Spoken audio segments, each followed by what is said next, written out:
All right, so this is Tapped In. My name is Dave Figueroa-Martinez of DFM Coaching, and this is episode 10, which is kind of fun. Topic matter is not necessarily fun.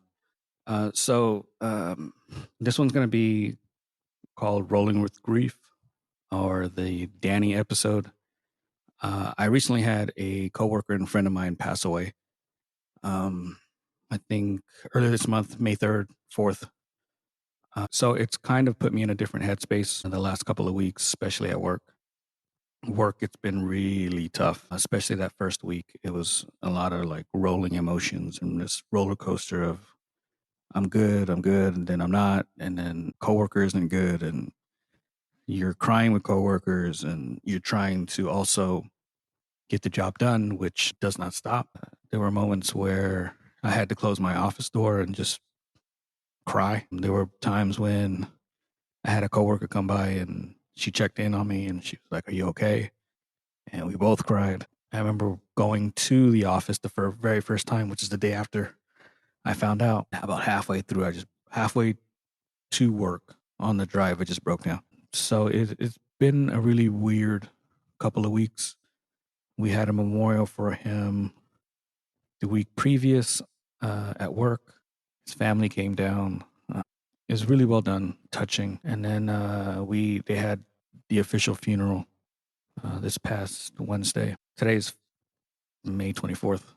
So it's been a month of roller coasters. It's been a month of trying to get over things and thinking you're a little bit on the other side, and then something hits you, and then you're okay. And then if you're watching a TV show, and the TV show's hitting on the same notes, and you break down again. So Danny was this figure that he had this broad smile. He had a way of making you feel like you were welcome, like he knew you, and just people he around that didn't really know Danny felt like Danny knew them. He just had this way of like connecting with people. Didn't matter what your background was, didn't matter what job you were doing, it didn't matter whether you were custodial or management or student. He just made you feel like you mattered. And he had this way of like just connecting with people that um, you don't normally see. He had, again, this broad smile. I never saw him upset to the point of like anger. We would check in on each other every at least once a week, twice a week sometimes. I would roll through his office, or he would come by mine just to see how we were doing. We would chat about dumb shit that was going on at work, and he was my vent aside from my boss. And he was one of the few people that I can express things to, and it just knew it wasn't going to be in confidence, and he can relate because he was going through similar things. And he just had this way of just, for example, before he came to the department that he was working for, that department was a shit show. It was one of those departments that you didn't even want to walk through. It just had this air of like toxicity. And he came in there and started making changes, and he started getting people riled up and working together. And he started working on getting certain things done, and certain elements changed. And now they're celebrating Valentine's Day and Christmas. They got decorations up, and it's just a whole different vibe. So losing someone like that was really tough.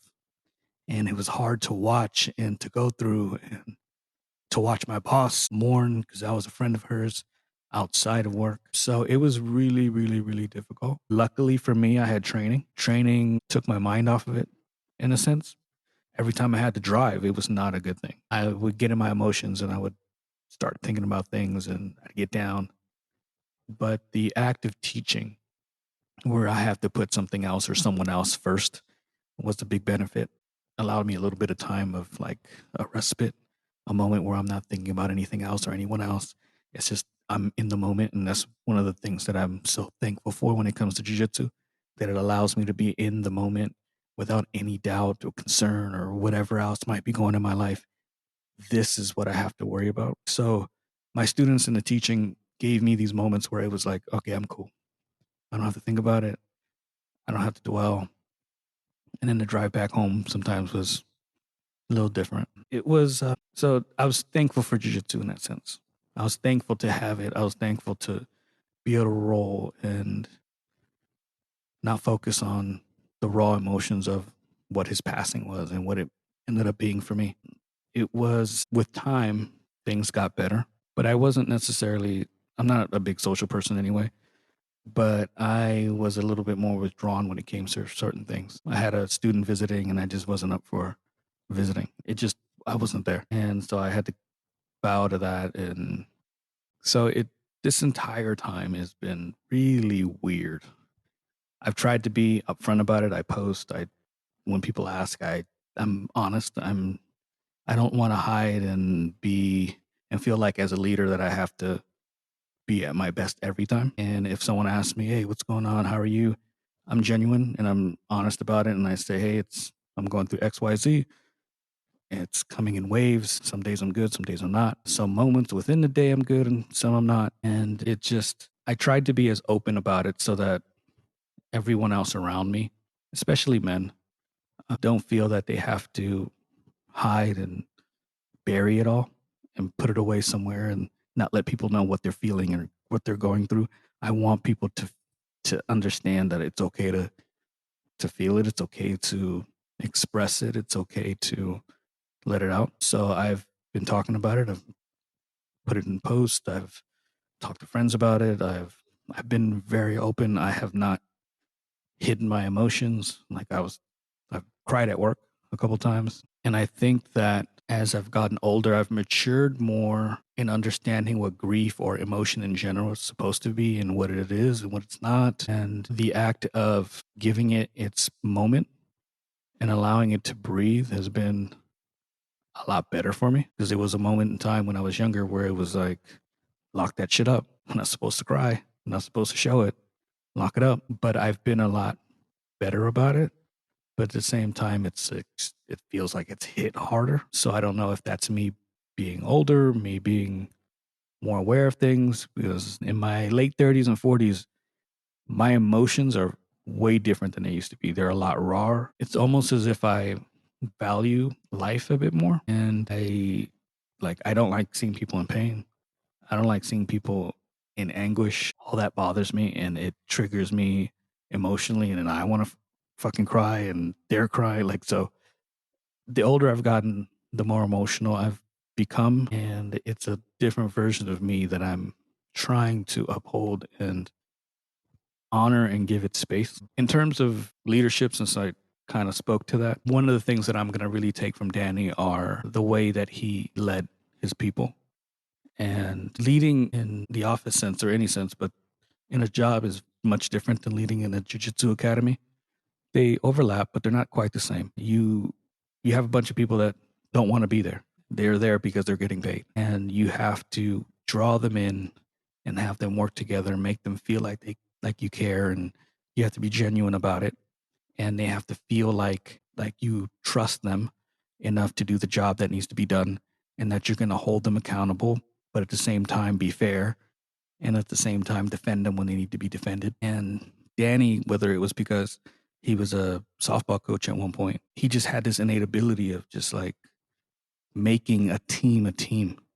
And it was one of the things that I genuinely I was in awe of, because I had seen what that community looked like at one point, and to see what it had grown to and the way it is now, it's tremendous. So it's a big testament to him and his ability to be foster that kind of a growth within a department that many had thought it was just would always be that way. And in his passing, so I came from, my first job was the military, and the military is very blunt about it. Like, it's the next man up. So in his passing, the first thing that I came to mind was, I want to be of service. And so I went to my boss and told her, "Hey, anything you need right now," because I knew this was her friend outside of work.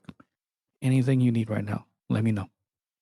And it was kind of vague. Nothing had happened. A couple of days, and I knew everything. It was a shitstorm. Everyone was a mess. And a couple of days into it, I think maybe a week. And by the end of the week that he had passed, I sent her an email and I reiterated, "If there's anything that you need from me right now, please let me know." And I was in her office because we sat down and talked about it.